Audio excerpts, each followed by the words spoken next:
Fala galera, bem-vindos ao canal Investe Aqui BTC. O vídeo de hoje vai ser para introduzir o Bitcoin na vida de vocês, né? Uma moeda de verdade. Eu vou explicar 5 coisas que você, como iniciante, deve saber sobre o Bitcoin antes de começar a comprar. Então, primeira coisa, acho que é muito importante a pessoa entender como surgiu o Bitcoin. Tem muita gente que confunde o Bitcoin com um esquema de pirâmide, ou acha que o Bitcoin é como se fosse uma moeda qualquer que uma empresa criou e ela quer lucrar em cima. Ou tem gente que até mesmo compara com o Drex, né? O Drex brasileiro aqui, que o Drex é uma criptomoeda, ela tem a criptografia lá do governo, a blockchain deles.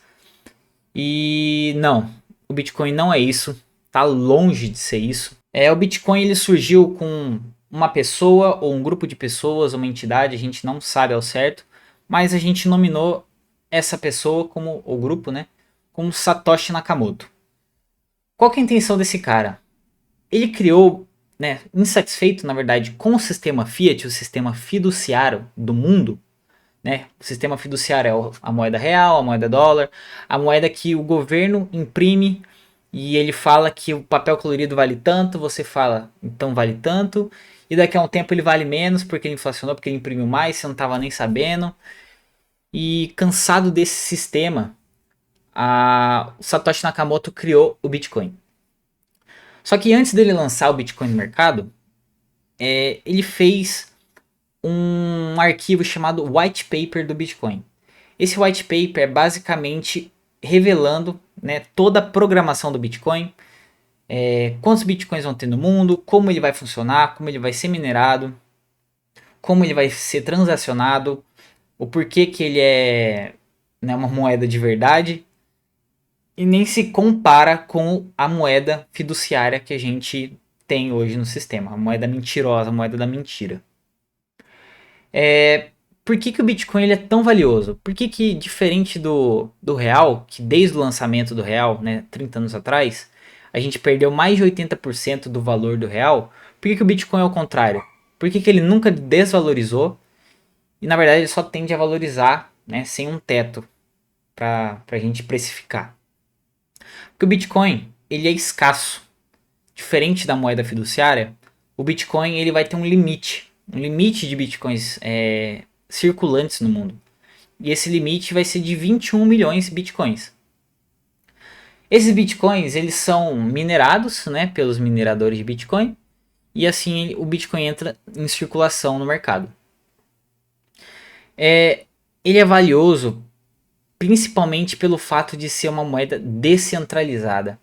Então, é uma moeda que não depende do governo, não depende de uma empresa, não depende de um alguém, não depende de banco central, não depende de nada. Ela depende dos mineradores que estão espalhados no mundo, né, e de quem adotar o Bitcoin.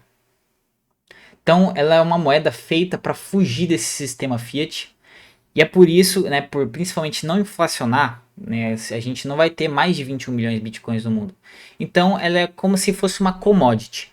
A commodity, a gente, para quem não sabe, é um produto de alto valor agregado, por exemplo, ouro ou petróleo, assim por diante, que é escasso no mundo. Então a gente tem uma certa quantidade que assim que acabar, acabou. E quando acaba o ouro no mundo, o petróleo no mundo, quem tem esse petróleo, quem tem esse ouro, vai ter uma valorização muito grande. E assim acontece com o Bitcoin. Por isso que ele nunca perde o valor dele, ele sempre aumenta o valor, na verdade, né? Aumenta o preço. O Bitcoin, como eu disse, ele é uma moeda descentralizada. Então, o que é essa descentralização? Quando a gente tem, vou dar o exemplo da moeda fiat, que é o sistema que todo mundo conhece. Quando você tem um dinheiro em nota e quer transferir esse dinheiro para outra pessoa de outro estado ou outra cidade, o que você faz? Você pega esse dinheiro, ou você deposita direto na conta, né, da pessoa, ou você deposita esse dinheiro na sua conta. Você vira credor do banco, então aquele dinheiro não é seu, aquele dinheiro é do banco. Você depositou lá e depositou sua confiança no banco que ele vai administrar esse dinheiro bem, que ele não vai perder esse dinheiro, ele não vai gastar esse dinheiro. Então você está confiando na instituição bancária, você é credor desse banco, e deixando esse dinheiro lá. Você vai solicitar a transferência, esse banco vai autorizar ou vai recusar a transferência bancária.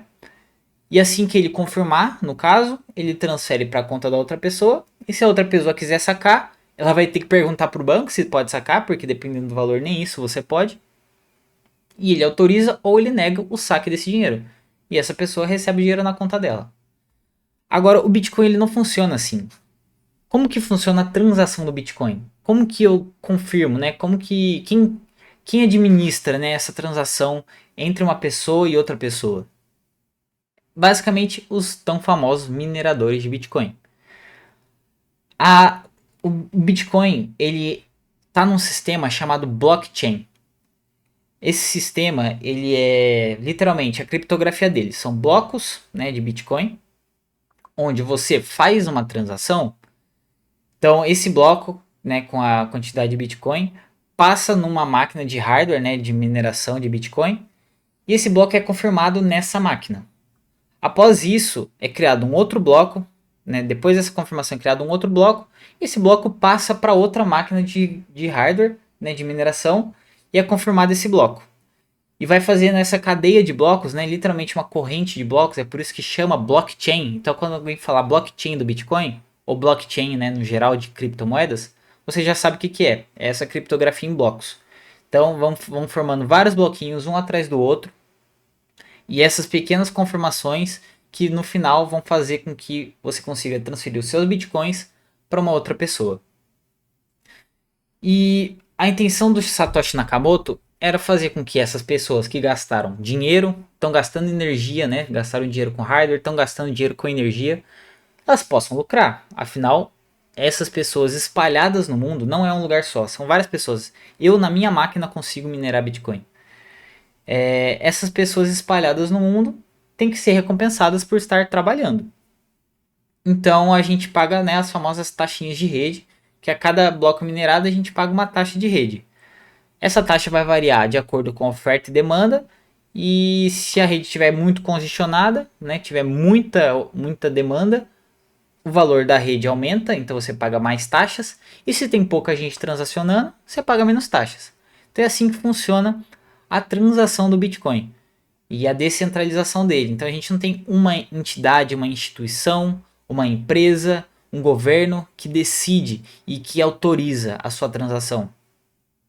Quem faz isso são os mineradores espalhados no mundo inteiro e ninguém sabe quem está transferindo. A gente só sabe que tem um endereço de carteira, né, da onde saiu e onde entrou. Mas ninguém sabe que é seu, ninguém sabe que é meu, ninguém sabe que é do fulano ou do ciclano. Então tem uma propriedade ali de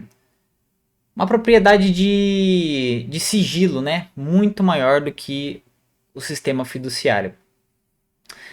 E agora o mais importante, que quem ficar até o final do vídeo vai ficar sabendo, é como que a gente vai comprar os nossos primeiros bitcoins. Então a gente tem dois tipos de sistema de compra de bitcoin. O primeiro deles é a peer-to-peer, né? P2P, que é pessoa por pessoa. Então a gente tem, vamos supor, eu tenho um amigo meu tem uma carteira lá de Bitcoin e eu quero comprar um Bitcoin dele. Como é que eu faço? Eu falo, ô fulano, você me vende tal Bitcoin? Aí ele fala, ah, tá, eu vendo sim. Eu transfiro o dinheiro para ele e ele transfere os Bitcoins para mim. O que aconteceu aqui? Eu fiz uma transação P2P onde só a pessoa que me transferiu o Bitcoin sabe que eu recebi esses Bitcoins e só eu que comprei esses Bitcoins sei que foi transferido dele e foi para mim. Então a transação ficou só entre nós dois. Ninguém intermediou, ninguém ficou sabendo o que aconteceu. Os mineradores foram confirmando a transação, porém ninguém sabe que é meu, ninguém sabe que era dele. Tem um sigilo muito, muito, muito bacana, uma privacidade muito boa no Bitcoin. E a outra forma, que é a forma que eu também, na verdade, mais utilizo, que é corretoras, exchanges.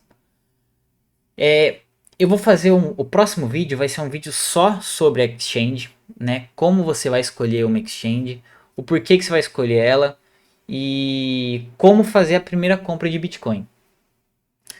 Só que você tem que entender que a maior Propriedade do Bitcoin é você ser dono do seu dinheiro. É nenhum governo ter a capacidade de confiscar seu dinheiro, nenhum bandido ter a capacidade de roubar o seu dinheiro e nada. Você nunca perder esses bitcoins, né? Se você perder, seja totalmente culpa sua, porque você foi lerdo, você que, né, não teve o cuidado suficiente. Mas o Bitcoin, a intenção dele é ser um dinheiro que é seu, de mais ninguém, um dinheiro privado. Então você vai ter privacidade no seu dinheiro, né? Não vai ter a igual aconteceu aqui no Brasil, que o sigilo bancário morreu. E com a corretora, diferente do P2P, a gente tem esse pequeno porém. Obviamente, dá para você fazer autocustódia do seu Bitcoin, e é isso que eu vou ensinar para vocês também. Mas quando a gente compra na corretora, diferente do P2P, a corretora ela é obrigada, né, principalmente se for uma corretora brasileira, a apresentar as notas para o governo federal. Então o governo sabe que você comprou, a Receita sabe que você comprou esses bitcoins. Não necessariamente isso é um problema, porque se você fizer autocustódia desses bitcoins, tanto faz. As corretoras elas têm um sistema chamado KYC, né, KYC, significa Know Your Customers. Isso traduzido para o português significa conheça os seus consumidores. Que é quando você faz a conta na corretora, você tem que ir lá, tirar foto do seu rosto, tirar foto de um documento, mandar para eles, colocar seu CPF, nananã, endereço. Então, tudo que você fizer, a Receita Federal pode ficar sabendo, né, em questão dos bitcoins.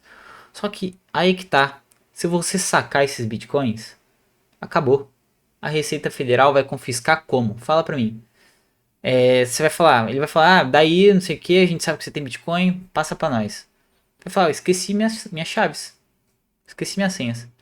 Pra você que não tá entendendo nada, né, sobre chave, senha, autocustódia, pode ficar tranquilo que eu vou explicar mais pra frente, outros vídeos, eu vou fazer vídeos específicos para você, completo iniciante, ter seus Bitcoins de verdade, tá? Pode ficar tranquilo. Então, acho que são essas coisas que vocês mais têm que saber sobre o Bitcoin quando vocês forem começar. Né? Agora, vocês estão, né, entre aspas, aptos a começar, principalmente em comprar em corretoras. Duas, eu já vou falar, né? Duas que eu uso. É a Binance e a BIPA. A BIPA é brasileira, a Binance é estrangeira. Fiquem à vontade para, né, descobrir como é que funciona o layout, mas eu vou fazer um vídeo específico de como comprar nessas duas corretoras, tá bom?